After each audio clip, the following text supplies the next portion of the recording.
Aujourd'hui, on va regarder un nouveau film révolutionnaire de gauche qui s'appelle Barbès, Little Algérie. Donc, on voit dans le titre du film que Barbès est déjà plus ou moins une ville algérienne. Ok, c'est acté. Et le scénario, c'est un portrait de Barbès, quartier solidaire et ode à la France métissée.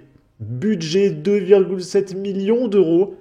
Et du coup, ça a été financé par France TV, par le CNC et par la région Île-de-France à hauteur de 325 000 euros payés par vos impôts, les copains.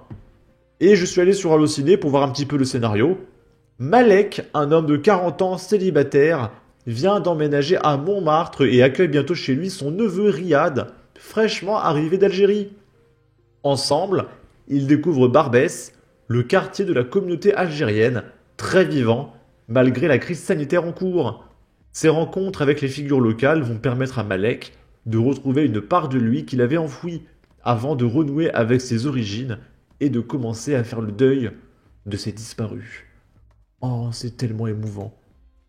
Est-ce qu'il y a écrit film de l'année Non. Ah, on peut pas voir. Ok, c'est dommage. Au cinéma le 16 octobre, donc ça sort demain. Il va falloir foncer les copains, hein, parce que je pense que toutes les places sont prises. À mon avis, le cinéma, il est débordé. Hein, d'accord. Et je suppose, évidemment, qu'il va y avoir quelques extraits où on va voir les citoyens de Barbès dépouiller des gens gratuitement, les attaques au couteau, etc. Parce qu'il faut que ce soit fidèle à la réalité, quand même. Hein, d'accord. Parce que pour ceux qui ne sont jamais allés à Barbès, Barbès, c'est une zone de non-droit. C'est impossible de traverser Barbès et pas de pas se faire agresser, hein, d'accord. Bon. Ensuite, là, c'est un mec qui nous partage ceci. Quand ton enfant rentre de l'école et qu'il te dit qu'il a ce questionnaire à remplir et à rendre pour demain. Et du coup, c'est le questionnaire du MAG des jeunes LGBTQ+. On va regarder un petit peu le questionnaire. Donc c'est adressé à des jeunes de 6 à 12 ans, hein, d'accord. Donc numéro de l'établissement scolaire, numéro et niveau de ta classe, ton âge. Est-ce que tu es une fille, un garçon, un non-binaire, en questionnement ou un autre genre? Ok. Coche les termes dont tu connais la signification. Alors là, je peux pas trop le dire. Je vais remplacer la lettre X par la lettre N pour que ça passe sur YouTube. Donc il y a homosexuel, transgenre, non-binaire, cisgenre, asénuel, gay, lesbienne, bisénuel, intersène, hétérosénuel, pansénuel. Avec qui te sens-tu libre d'aborder le sujet de l'orientation sénuelle ou de l'identité de genre? En famille, en classe, personne, sur internet, ami.e.s. Ah, l'écriture inclusive, c'est important. Quelle serait ta réaction si ton ou ta meilleure.e ami.e te disait être gay, bi ou trans? On parle des enfants de 6 ans. Hein. Cela ne me poserait aucun problème. Je ne sais pas quoi en penser, je le prendrais mal ou autre. Et pourquoi? Est-ce que tu as envie de participer à l'intervention? Oui ou non? Trouves-tu que c'est une bonne idée que cette intervention sur les discriminations ait eu lieu dans ta classe? Je trouve ça positif ou je trouve ça négatif? Quelles sont les premières questions ou impressions qui te viennent à l'esprit par rapport à ce sujet? C'est pas génial ça quand même. Et en plus, quand on fait le rapprochement avec la dizaine de députés LFI qui participent à ça, qui sont accusés de pointage sur des gamines de 4 ans, tu transpires un petit peu, hein, d'accord? Ça pue le pointage, cette histoire d'éducation sénuelle. Protégez vos gosses de ces malades, ils n'ont pas changé depuis les années 70. Ils sont obsédés par les gosses. Ça devient grave. Je les déteste, mais qu'est-ce que cela fout à l'école? Ils veulent faire quoi? Les statistiques ethniques, non. Mais les orientations sénuelles, oui. Vraiment des bandes de dépravés, ils n'ont pas honte. Ok. Là, c'est Regal Gorilla. Alors lui, mais ce mec, il est en roue libre depuis des jours. On va encore parler de Philippines, hein, je suis désolé, mais c'est trop grave. Donc, il y a un mec qui répondait à Regal Gorilla. Donc c'est Regal Gorilla qui disait: si je peux me permettre, les gens blancs riches aiment trop se sentir oppressés sans aucune raison.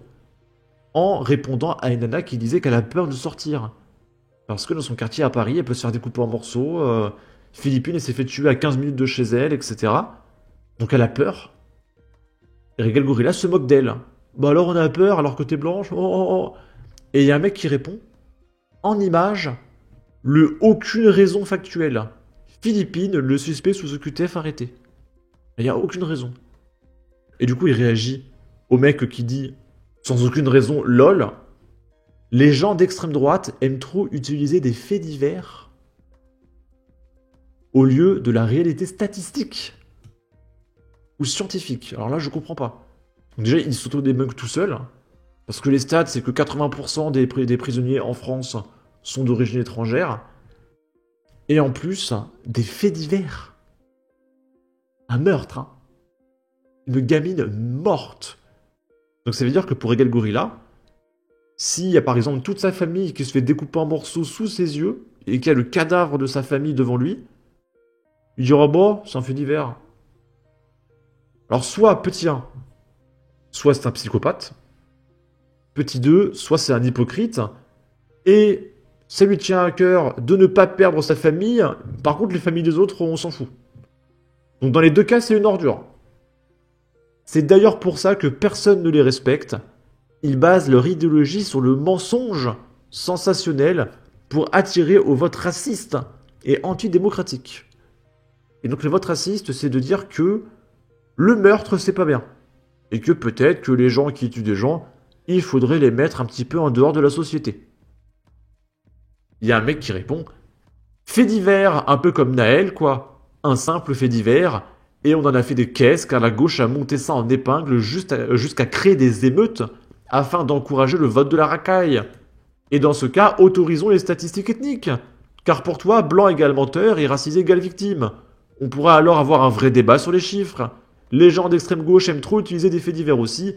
Mais chut, la gauche elle a le droit, même de justifier la violence pour passer leur idéologie. » Regal Gorilla qui dit « J'ai bien compris que tu étais d'extrême droite, donc je ne te répondrai plus. » Là, il s'est fait échec et mat en un tweet, Regal Gorilla. Enfin, qu'est-ce que c'est que ce mec, sans déconner?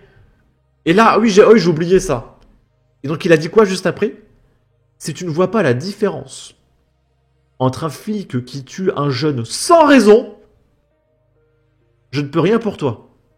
Sans raison. Donc ça veut dire qu'un mec qui fait un refus d'obtempérer, qui manque d'écraser une mamie, un cycliste et un gamin, c'est pas un motif valable pour se faire arrêter selon Regal Gorilla. Donc ça veut dire que selon Regal Gorilla, supposons il y a sa mère, sa femme et son gosse en face de lui, avec un mec qui braque un flingue sur toute sa famille, c'est pas une raison suffisante pour arrêter le mec, selon Regal Gorilla. Et Regal Gorilla, il a une centaine de milliers d'abonnés, hein. D'accord? Ce mec est un fou furieux absolu, qui légitime le meurtre. Et le mec dit que ses adversaires sont des fachos. Là, on va terminer avec ça. C'est Émeric Caron qui était à Orléans. Donc le mec il crache sur la police c'est la haine, etc. Mais tout d'un coup, là, il appelle la police pour qu'on le protège.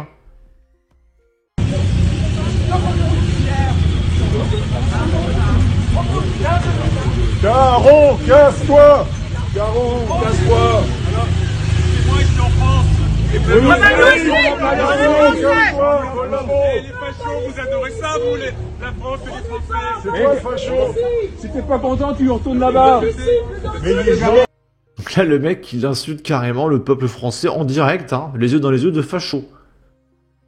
Il va voir les mecs dans la rue, mais le mec, il vient insulter les gens directement de facho dans la rue. Ok, pourquoi pas. Alors que le mec est protégé par la police, hein. Mais ça n'a aucun sens, hein. Dans la la honte! Bobo gaucho! La honte gaucho! Et du coup, là, le mec le traite de gaucho. Alors, il va falloir faire quelque chose. Vous pouvez pas laisser ces gens qui légitiment le meurtre massif en France vous traiter de fascistes. Et vous dites juste, oh, le bobo gaucho, Non, non. On parle de gens qui légitiment le meurtre. Ils nous traitent de fascistes. Je pense qu'il est légitime qu'on les traite à notre tour de fascistes et qu'on remette les termes à leur place. On peut pas laisser des mecs comme Regal Gorilla accuser les gens de fascistes alors que lui-même t'explique que le meurtre c'est normal, que les gens qui tuent des gens, c'est pas une raison valable pour les arrêter, etc. Vous pouvez pas laisser ces gens-là vous diffamer et juste rétorquer avec des oh le bobo. Non, non, c'est pas des bobos, ce sont des fous furieux à un moment donné. Qui c'est qui se moque? Parce que là, Regal Gorilla il se moquait de cette nana qui est blonde aux yeux bleus et qui expliquait bah moi je suis blonde aux yeux bleus, j'ai peur de sortir dans la rue parce que je suis une victime de choix pour certains prédateurs. Et vous savez qui c'est qui s'en prenait aux blonds aux yeux bleus en 1939? Je sais pas, hein. Parce que Regal Gorilla, il est légitime, hein. Il légitime ça. Qui c'est qui voulait s'en prendre aux blonds aux yeux bleus en 1939? Je sais pas. Qui sont les fascistes? Je sais pas. Bon. Sur ce, n'hésitez pas à donner votre avis et votre opinion, à partager, liker, commenter. Ça aidera au référencement de la vidéo sur YouTube. Abonnez-vous, suivez-moi sur Twitter. Prenez soin de vous. Salut!